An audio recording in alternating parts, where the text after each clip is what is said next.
27 मई 2021 का यह मामला है।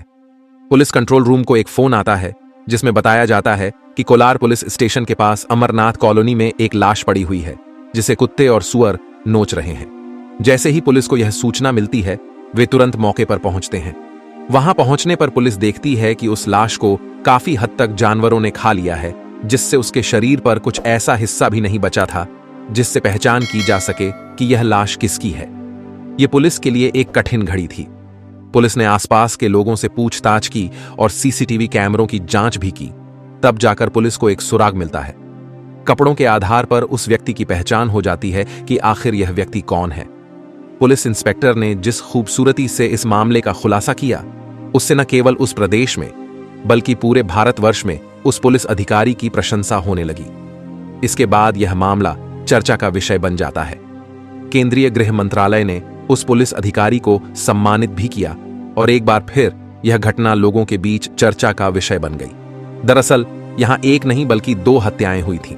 जब इन दोनों हत्याओं का खुलासा होता है तो लोग हैरान रह जाते हैं कि जिन रिश्तों पर हम सबसे अधिक भरोसा करते हैं वे ही रिश्ते हमें ऐसा धोखा कैसे दे सकते हैं। दोस्तों, आज जो सच्ची घटना मैं आपको सुनाने जा रहा हूं वह मध्य प्रदेश की राजधानी भोपाल की है। भोपाल के कोलार थाने में एक इलाका है दामखेड़ा। यहां उर्मिला नाम की एक महिला रहती है जिसकी एक बेटी और एक बेटा है।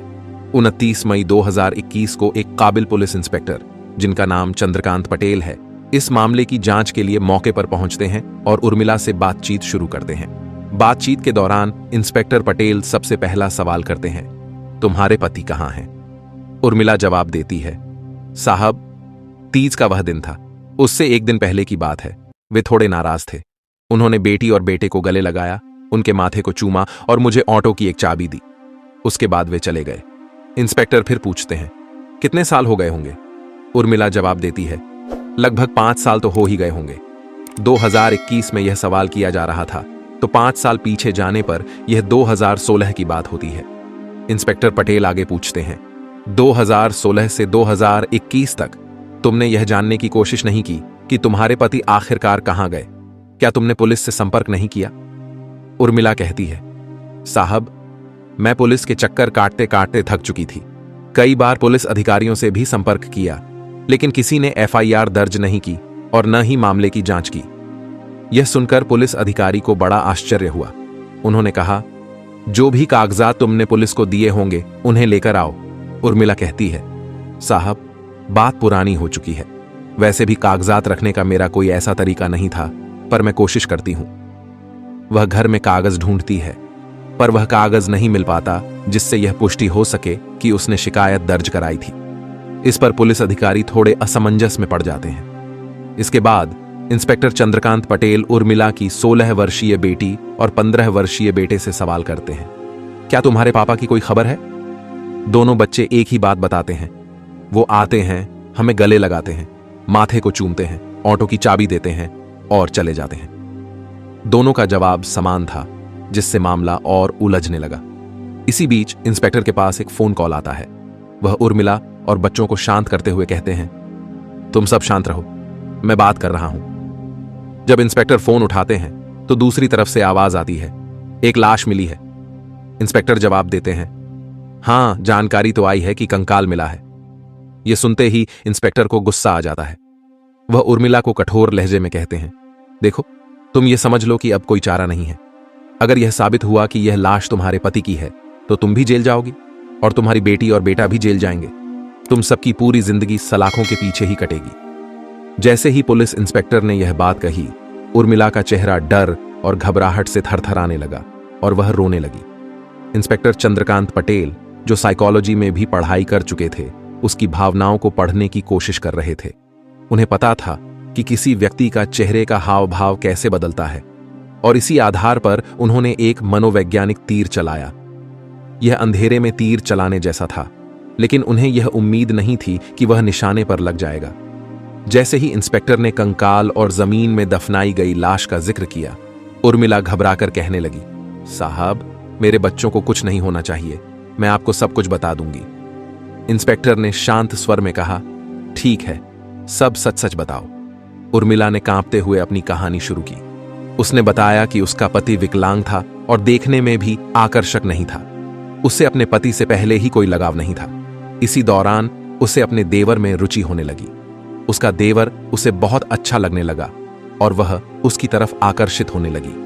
उर्मिला ने इंस्पेक्टर को बताया कि वह अपने देवर मोहन के साथ एक अवैध रिश्ते में बंध गई थी। कभी कभी वे दोनों शारीरिक संबंध बनाते थे। यह एक ऐसा रिश्ता था जिसकी उसने कभी उम्मीद नहीं की थी, लेकिन वह इसमें उलझती चली गई। एक दिन उसके पति रंजीत ने उन दोनों को आपत्तिजनक स्थिति में देख लिया। यह देखकर रंजीत नाराज रहने लगा। घर में जब भी आता तो किसी न किसी बहाने झगड़ा करने लगता और इस नाराजगी का गुस्सा बच्चों और उर्मिला पर निकालता। वह बच्चों के साथ मारपीट करता और उर्मिला पर भी हाथ उठाने लगा। उर्मिला ने बताया कि यह सब 4 अगस्त 2016 की घटना है। उस दिन रंजीत शराब के नशे में घर आया और झगड़ा करने लगा। उसने उर्मिला पर बेवजह हमला करने की कोशिश की, लेकिन इस बार उर्मिला का गुस्सा हद से ज्यादा बढ़ चुका था। उसने रंजीत का मुंह कपड़े से दबा दिया, उसके हाथ पैर बांध दिए और गुस्से में उसका गला घोंट दिया। रंजीत लंबे समय से उर्मिला को प्रताड़ित कर रहा था और उस रात उसके अंदर एक अजीब सी ताकत आ गई थी। उसी वक्त उसे पास में एक हथौड़ा दिखाई दिया और उसने पूरी ताकत के साथ उस हथौड़े से रंजीत के सिर पर वार कर दिया। रंजीत की घटनास्थल पर ही मौत हो गई। उसी वक्त इत्तेफाक से उसका देवर मोहन अचानक घर में दाखिल होता है और अपने भाई रंजीत को मरा हुआ देख चौंक कर उर्मिला से पूछता है, ये सब तुमने क्या कर दिया? मुझे लगा भी नहीं था कि सब कुछ इतनी जल्दी हो जाएगा। उर्मिला पूरी तरह से घबराई हुई थी और उनके बच्चे, बेटा और बेटी भी इस भयावह दृश्य को देख रहे थे। उन्होंने अपनी मां को अपने पिता की हत्या करते हुए देखा था, क्योंकि पिता आए दिन उन पर भी हिंसा करता था। उर्मिला ने बच्चों को सख्त चेतावनी दी, अगर ये बात घर से बाहर निकली तो जो हाल तुम्हारे पिता का हुआ है वही हाल तुम्हारा भी होगा। बच्चों के लिए यह एक डरावना और असहाय करने वाला क्षण था। अब समस्या यह थी कि इस लाश का क्या किया जाए। घर में रंजीत की लाश पड़ी थी और उसमें उर्मिला, उसके देवर मोहन और दोनों बच्चे शामिल थे।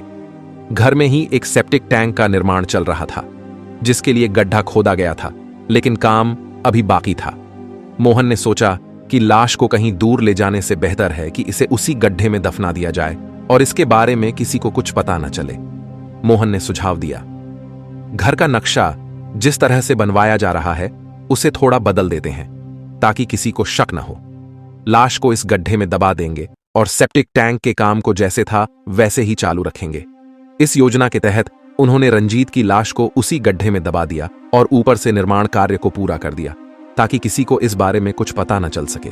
जो सेफ्टी टैंक के लिए गड्ढा खोदा गया है उसमें उसकी लाश को दबा देते हैं। अब उसकी लाश को एक साड़ी से बांधा जाता है, पैक किया जाता है और पैक करने के बाद उसे उस गड्ढे में यानी कि सेफ्टी टैंक के अंदर डाल देते हैं और ऊपर से मिट्टी डाल देते हैं। जब मिस्त्री वगैरह काम करने के लिए आते हैं तो उनसे कहते हैं कि जहां पर यह गड्ढा खोदा गया था हमने थोड़ा प्लान चेंज कर दिया है, अब यहां पर नींव खोदकर एक कमरा बना दीजिए। वहां कमरा बन जाता है और इस तरह रंजीत का चैप्टर हमेशा के लिए बंद हो जाता है। परिवार के लोग या आसपास के लोग पूछते थे तो एक कहानी बनाई गई थी।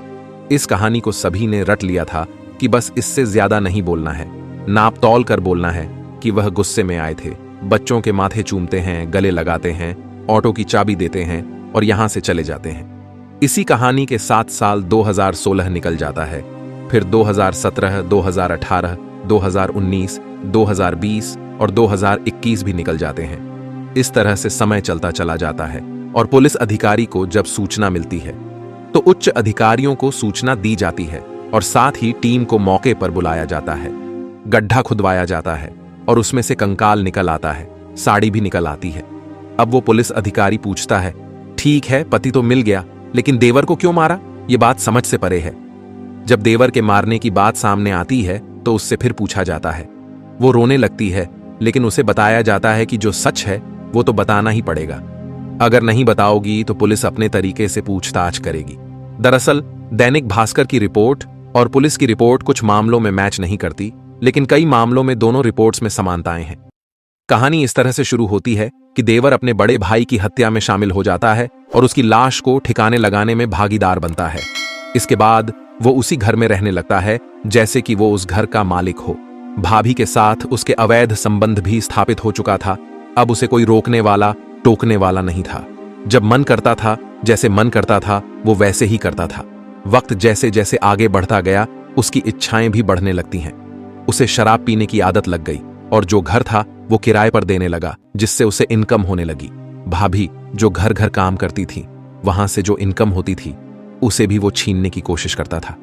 आए दिन शराब के लिए पैसे मांगता था और जब उसका मन करता तो अपनी भाभी को पीटना भी शुरू कर देता था।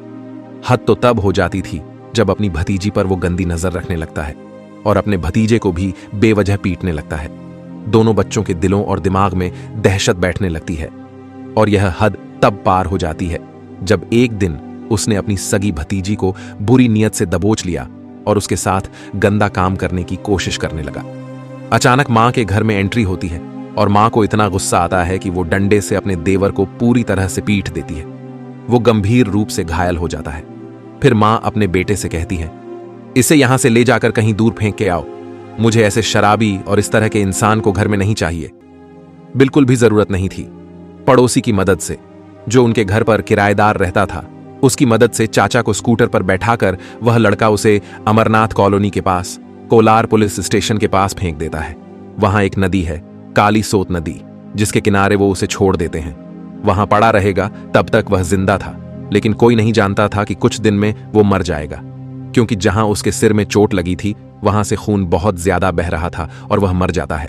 जब वह मर जाता है तो उसके बाद वहां आवारा कुत्ते और अन्य जानवर उसके शरीर को नोच नोच कर खाने लगते हैं। आसपास के लोगों को यह घटना तब पता चलती है जब कुत्ते आपस में लड़ते हुए, शोर मचाते हुए, चीखते हुए दिखते हैं। लोग उन आवाजों को सुनकर जाते हैं और देखते हैं कि एक लाश पड़ी हुई थी जिसे कुत्ते नोच रहे थे। इसके बाद लोगों ने इस घटना की जानकारी पुलिस को दी। पुलिस मौके पर आती है और हत्या की जांच करने की कोशिश करती है। तब पता चलता है कि 5 साल पहले एक और हत्या हो चुकी है, यानी पुलिस को एक नहीं बल्कि 2 हत्याकांड का पता चलता है। पुलिस इस घटनाक्रम का खुलासा कर देती है। जो लड़की होती है जिसकी उम्र 16 साल होती है उसे विदिशा होम भेजा जाता है, जहां ऐसे बच्चों को रखा जाता है जिनके मां बाप नहीं होते। साथ ही जो बेटा होता है उसे भोपाल के होम में रखा जाता है, जो ऐसे होम होते हैं जहां जिन बच्चों के मां बाप नहीं होते उनकी परवरिश की जिम्मेदारी सरकार की बन जाती है। दोनों बच्चों की जिंदगी आगे कैसे कटेगी, यह एक बड़ा सवाल है। जाहिर सी बात है, आप सहज अंदाजा लगा सकते हैं कि आगे क्या हुआ होगा उनके साथ और कैसे वे आगे बढ़ेंगे। यह घटना 2021 में होती है। 3 साल बाद 2023 की बात है। मामला भोपाल कोर्ट में पहुंचता है। मामला कोर्ट में पहुंचने के बाद जो महिला अपनी पति की हत्या के मामले में शामिल होती है उसका नाम उर्मिला होता है। उसे उम्र कैद की सजा सुनाई जाती है। यह घटनाक्रम जब खत्म होता है तो यह पूरी कहानी एक गंभीर मोड़ पर आकर समाप्त होती है, जहां न्याय की प्रक्रिया पूरी होती है और उन बच्चों का भविष्य अब सरकार की देखरेख में होता है। अखबारों में इस मामले की प्रकाशित खबर के बाद यह पूरे प्रदेश में चर्चा का विषय बन जाता है। इसके बाद जो पुलिस अधिकारी चंद्रकांत पटेल होते हैं, उन्हें गृह मंत्रालय द्वारा एक सूची तैयार की जाती है। साल 2024 में उस सूची में उनका नाम भी शामिल होता है, क्योंकि उन्होंने जिस तरीके से इस घटनाक्रम का खुलासा किया था वह वाकई में चर्चा का विषय बन गया था। इसके बाद एक और घटना सामने आती है जो साल 2020 की है। एक ब्लाइंड यानी अंधी महिला बैंक मैनेजर के घर पर कोई आदमी आता है और उसका रेप करके चला जाता है। जब उस महिला ने पुलिस में शिकायत दर्ज कराई तो यह एक अंधे रेप का मामला था, जिसके बारे में पता लगाना बेहद मुश्किल हो गया था, क्योंकि घर से चोरी भी हुई थी और महिला का रेप हुआ था। इस केस की जांच शुरू करने के बाद पुलिस अधिकारी चंद्रकांत पटेल ने अपनी पूरी कोशिश लगाई और उस रेपिस्ट को ढूंढ निकाला। उसे पकड़कर जेल भेज दिया। चंद्रकांत पटेल के इस साहसिक और कुशल कार्य ने उन्हें प्रदेश भर में सम्मान दिलवाया और यह मामला पुलिस अधिकारियों की सफलता की मिसाल बन गया। 2 ऐसे मामले थे जिनमें एक ब्लाइंड बैंक मैनेजर महिला के साथ रेप हुआ था और दूसरा हत्याकांड जिसमें मोहन की हत्या का खुलासा हुआ था। इन दोनों घटनाओं में पुलिस ऑफिसर चंद्रकांत पटेल की जांच और मेहनत की खूब वाहवाही हुई। फिर साल 2024 में यह मामला एक बार फिर सुर्खियों में आता है, क्योंकि केंद्रीय गृह मंत्रालय ने उनकी ईमानदारी और कड़ी मेहनत को सम्मानित करने के लिए उनका नाम लिया। इस तरह यह मामला फिर चर्चाओं में चला जाता है। इस पूरे घटनाक्रम को सुनाने का उद्देश्य किसी को परेशान करना या दिल दुखाना नहीं है, बल्कि आपको जागरूक करना है, आपको सचेत करना है। यह बताना है कि चाहे कत्ल हो या कोई अन्य अपराध कितने भी शातिर तरीके से क्यों न किया जाए, लेकिन अगर पुलिस अपनी ईमानदारी और प्रयास से काम करे तो कातिल कभी भी छिप नहीं सकता। वह चाहे जमीन की 7 तहों के नीचे क्यों न छुप जाए, पुलिस आखिरकार उसे ढूंढ ही लेती है। उर्मिला के मामले में भी ऐसा ही हुआ और आज भी उर्मिला सलाखों के पीछे है। भोपाल की सेंट्रल जेल में अपनी जिंदगी गुजार रही है। पति की हत्या के मामले में उसे उम्र कैद की सजा मिल चुकी है। अब देवर की हत्या के मामले में उसके साथ क्या होगा, यह कोर्ट तय करेगा, क्योंकि इस मामले की सुनवाई अभी चल रही है। दोस्तों, इस कहानी को सुनाने का मेरा उद्देश्य किसी को परेशान करना या भावनाओं को आहत करना या किसी के दिल को दुखाना नहीं था, बल्कि आपको जागरूक, सचेत और अलर्ट करना था। इस पूरे वीडियो को देखकर आपका मन सोचने पर मजबूर हो गया होगा। ऐसी ही और कहानियों के लिए हमारे चैनल को लाइक, शेयर और सब्सक्राइब जरूर करें। आपकी क्या राय है? कृपया अपनी राय निष्पक्षता के साथ कमेंट बॉक्स में जरूर दें। जहां भी रहिए, सचेत रहिए, सुरक्षित रहिए। बहुत बहुत धन्यवाद।